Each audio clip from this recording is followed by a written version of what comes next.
vidusskolas absolvente, kas ir beigusi skolu jau kādu laiciņu atpakaļ. Varbūt jau varat nosaukt, kas viņa ir? Zenta. Man liekas, ka viņa ir Regīna. Jā. Būs taisnība, jā. Šodien ir atbraucis arī Regīna Devīta. Valmieras drāmas teātra aktrise.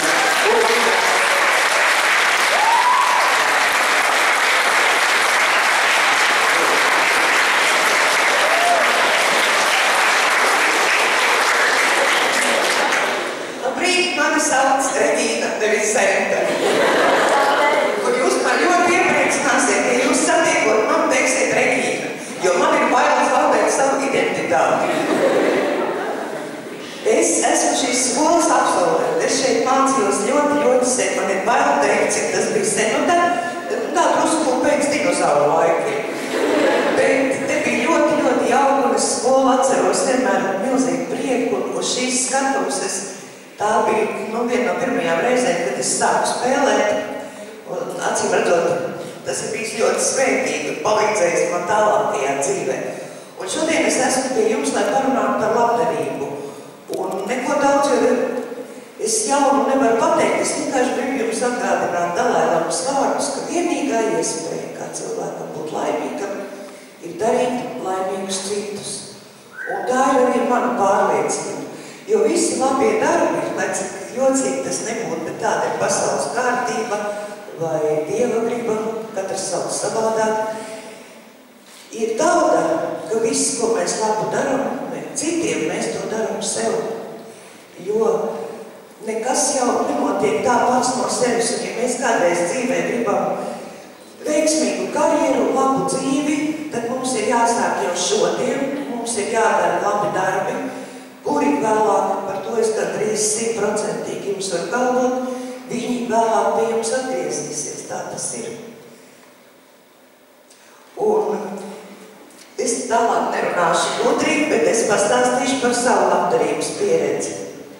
Katrā ziņā atpazīstamam cilvēkam ir ļoti daudz visādu piedāvājumu piedalīties labdarības projektos, un mākslinieki arī lielākoties ziedo nevis naudu, bet savu laiku. Viņi uzstājas koncertos, un tad nāk cilvēki, kur pērk biļetes, un viņi arī ziedo šo savu naudu, un parasti tas tiek virzīts kādam konkrētam mērķim, kādam slimniekam vai kādam ļoti nepieciešama palīdzība. Labdarības izrādes notiek arī Valmieras teātrī. Un viens no tādiem sarežģītākiem gadījumiem bija, kad man pēkšņi piezvanīja no TV3 un teica, jums vajadzētu uzstāties labdarības koncertā. Un es tā sapēdājos, bet es jau nedziedu, nedejoju. Ko es tur darīšu? Ziniet, jūs uzstāsieties ar dresētu suni. Es saku, kā man tak nav suni? Suns ir gatavs, suns ir dresēts, suns ir Valmierā, un jums tikai jāpamācās. Un tā es sapazinos ar Zavīti, kas tiešām dzīvo Valmierā, Rubenes ielā. Mēs tikāmies ar Zavi, un viņas suns bija robežstarps suns, un tiešām ļoti mācēja visādus trikus, es nemācēju neko. Zavējot tas nebija vajadzīgs, tad dresūra bija vajadzīga man, un tad suņa saimniece Diāna mūs abus divus dresēja. Kāds pāris nedēļas man visas kājas bija zilumos. Jo tā Zava izrādās, pēc tās pirmās tikšanās nevaru saprast, es ģērbjos nost vakarā visas kājas uzmanā. Un es esmu kritus, kas tas ir, izrādās Zava. Viņam gan maziņš sunīts bīgls, bet ka lec tad ir svars un ziluma. Un tā bija tiešraidi, mēs ar Zavi uzstājāmies, sākumā viņa man klausīja. Es biju ļoti uztraukusies, tā tiešraidi, tā man savas mutu, un es neko nevaru darīt. Zava man ļoti klausīja, bet pašās beigās viņa izdomāja, ka viņa ir apvirs un sāka brīvi pastaigāties, mēs knapi dabījām viņu pie vietas. Un tas bija tāds viens no interesantākajiem maniem labdarības projektiem. Un, protams, arī labdarības izrādes, un man vēl runājot par labdarību, par naudas ziedošanu.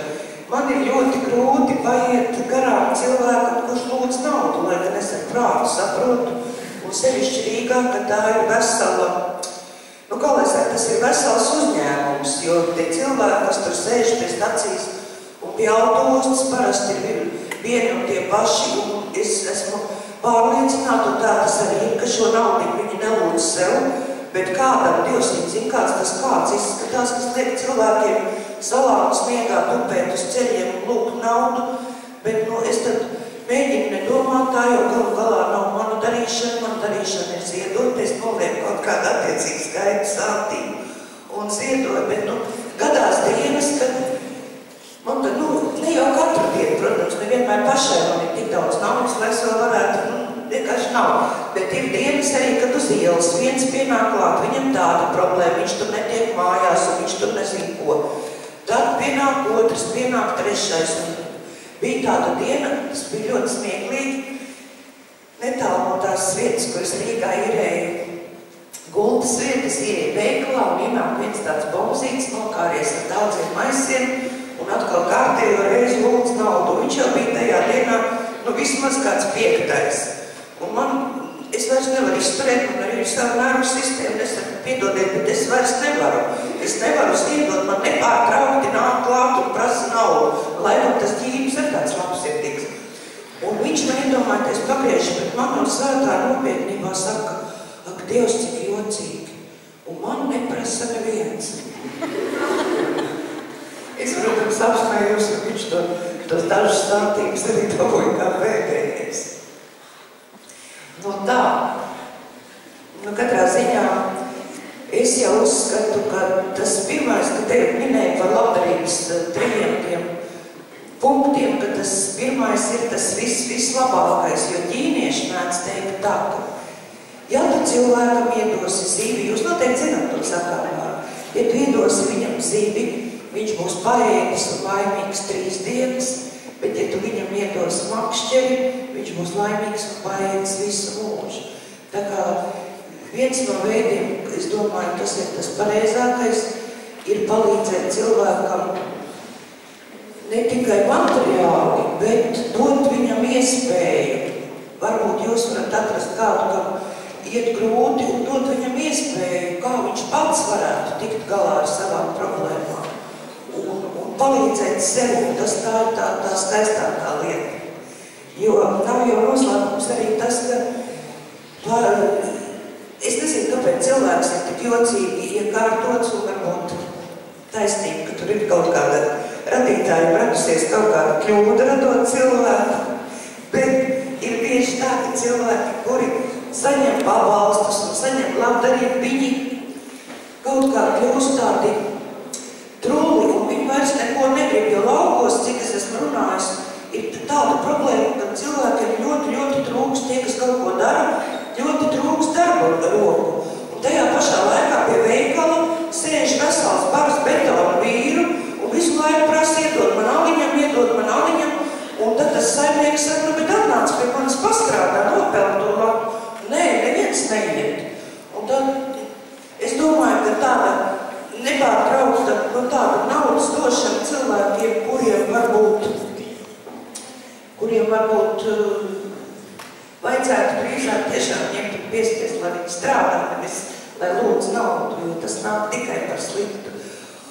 Un noslēgumā, ko es vēl varu teikt, es ļoti vēlētos, lai jūs šajā nedēļā atrastu katrs tik tiešām vispareizāko to labdarības variantu, lai jūs atrastu to īsto cilvēku un to īsto vietu, kur palīdzēt un līdz ar to dot tādu ieguldījumu savā nākotnē. Un tagad varbūt es tā īsti runāšu, tāpēc, ka man šodien ir jāskrien uz Rīgu filmēties, man tur jābūt jau 2 uz 3 un jāstrādā līdz vēlam vakaram, bet ja jums varbūt ir kāds jautājums, uz ko es varētu atbildēt, izmantojiet iespēju, kas esmu šeit. Lūdzu.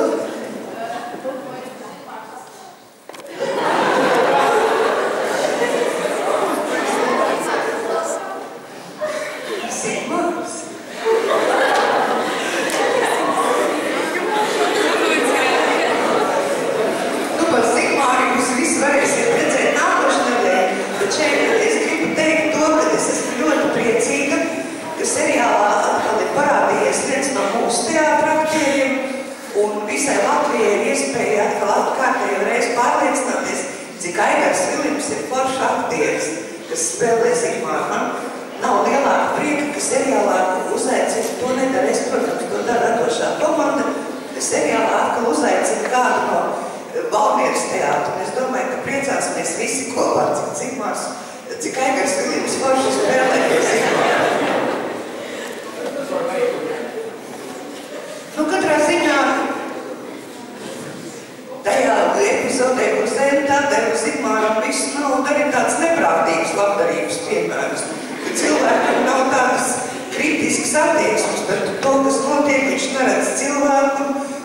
tev samaksā par pusdienām, bet tev trūkst vēl lūdziņiem.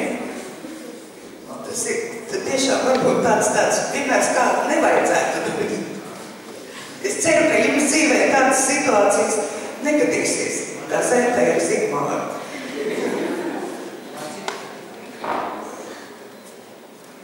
Zigmāriņš ir pie Kurā vietā ciemos? Viņš ciemosies nepārtraukti kapēnīcā. Un viesnīcā vēl ilgi. Jo viņš saprot, ka viņš atradis ir zelta āderi.